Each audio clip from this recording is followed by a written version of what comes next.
আসসালামু আলাইকুম। আজকে এক নতুন টিউটোরিয়াল শেয়ার করব যেটা আপনার জন্য খুবই হেল্পফুল হবে এবং বিভিন্ন জবের ক্ষেত্রে এই ধরনের কোশ্চেনগুলো আসে। তো শেষ পর্যন্ত দেখুন, তাহলে বুঝতে পারবেন কতটা গুরুত্বপূর্ণ এবং কতটা হেল্পফুল। একটা ডাটা শিট আছে যেখানে অনেকগুলো ডাটা দেওয়া আছে। এই ডাটার ভিতর থেকে আমরা একটা শর্ট সামারি তৈরি করব, যেখান থেকে আমরা দেখব হচ্ছে আইটেম এবং সাপ্লায়ার। তো আইটেম এবং সাপ্লাইয়ের অনুযায়ী আমার কত কোয়ান্টিটি আছে টোটাল। এখান থেকে দেখা যাচ্ছে যে আমি যদি প্রত্যেকটা রিপোর্ট টেনে টেনে দেখি তো সেক্ষেত্রে অনেক সময় লাগতে পারে। এটার জন্য আমরা একটা শর্ট সামারি তৈরি করব, আর সেটা করব হচ্ছে পিভট টেবিলের মাধ্যমে। তো আমরা এখানে যে পিভট টেবিল আছে এটা ব্যবহারটা আজকে আমরা জানবো। এটা বেশি অ্যাডভান্স না, খুবই বেসিক লেভেলের। তো এটা শিখতে পারলে আস্তে আস্তে করে আপনি অ্যাডভান্স লেভেলে যেতে পারবেন। তো শর্ট সামারিটা তৈরি করার জন্য আমরা প্রথমে এই টেবিলটাকে আমরা সিলেক্ট করে নেব। সিলেক্ট করার পরে জাস্ট এখান থেকে পিভট টেবিলের উপরে ক্লিক করব। এখান থেকে ক্লিক করার পরে আমরা যদি এটাকে নতুন শিটের ভিতরে সামারাইজ করতে চাই সেক্ষেত্রে নিউ ওয়ার্কশিট এখানে আমরা ক্লিক করে দেব। আর যদি এই শিটের ভিতরে করতে চাই সেক্ষেত্রে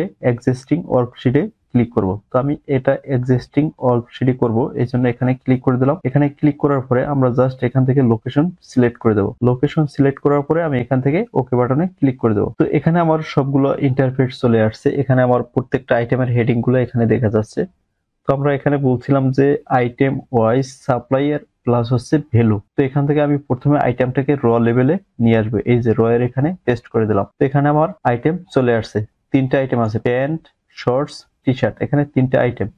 তো তিনটা আইটেমের কোন আইটেম কোন সাপ্লাইয়ারের, তো সাপ্লাইয়ারটা আমরা এখান থেকে কলামে নিয়ে আসবো। এখান থেকে আমাদের কলামে সাপ্লাইয়ার চলে আসছে। এখানে বিডিভেশন আর হচ্ছে ক্যান পার্ক। এখানে এরপরে আমরা নিয়ে আসবো হচ্ছে ভ্যালু। তো কোন আইটেমের কত ভ্যালু আছে প্লাস হচ্ছে কোন সাপ্লায়ারের আন্ডারে এই ভ্যালুটা। তো আমরা এখানে অর্ডার কোয়ান্টিটিকে এখানে সিলেক্ট করে দিলাম।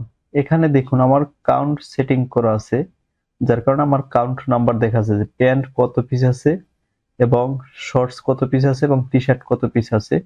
এখান থেকে আমরা যদি অ্যামাউন্টটা দেখতে চাই, কোয়ান্টিটি যদি উঠিয়ে দিই তাহলে সেক্ষেত্রে আমাকে এখানে ভ্যালু ফিল্ড সেটিং এ ক্লিক করতে হবে। এখান থেকে আমরা সাম ফাংশনটাকে সিলেক্ট করে দেবো, এরপরে ওকে দিয়ে দেবো। দেখুন আমার এখানে টোটাল অ্যামাউন্ট কোয়ান্টিটি চলে আসছে, অর্ডারের অ্যামাউন্টটা চলে আসছে এখান থেকে। আর যদি এখানে কাউন্ট সিলেক্ট করা থাকে সেক্ষেত্রে আমার কাউন্টের নাম্বারটা চলে আসবে। এখন আমার এখানে যে ব্ল্যাঙ্কটা দেখা যাচ্ছে, এখানে আমি রেঞ্জটা এভাবে সিলেক্ট করে দিয়েছিলাম। যদি আমি শুধুমাত্র এরকম টেবিলটাকে সিলেক্ট করতে দিতাম তাহলে এই ব্ল্যাঙ্ক থাকতো না। তো ব্ল্যাঙ্কটা উঠিয়ে দেওয়ার জন্য আমরা এখানে এই ফিল্টারে ক্লিক করব, ব্ল্যাঙ্কে ক্লিক করে দেবো, এরপর ওকে। দেখুন আমার ব্ল্যাঙ্ক চলে গেছে। খুব সহজেই আমার শর্ট সামারি তৈরি হয়ে গেছে একটা অর্ডারের। তো এখান থেকে আমরা চাইলে এই পিভট টেবিলটাকে ডিজাইন করতে পারি। ডিজাইন ট্যাবে আমরা চলে যাব। এই যে দেখা যাচ্ছে ডিজাইন ট্যাব, এখান থেকে আমরা পিভটটাকে বিভিন্ন ডিজাইনে রূপান্তরিত করতে পারবো। এই যে দেখুন এখানে বিভিন্ন ধরনের ডিজাইন আছে।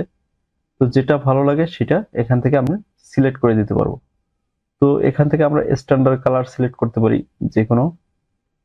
তো আমি এটাকেই সিলেক্ট করে দিলাম। আপনারা চাইলে যে কোনো কালার সিলেক্ট করতে পারবেন। প্লাস হচ্ছে আপনার যদি মনে হয় বর্ডার দিবেন সেক্ষেত্রে আপনি এখানে হোম ট্যাবের থেকে বর্ডার সিলেক্ট করে দিতে পারবেন। এখানে আরো সৌন্দর্য বাড়বে। তো আপনার ইচ্ছা অনুযায়ী ডিজাইন করতে পারবেন, বর্ডার করতে পারবেন, কালার করতে পারবেন।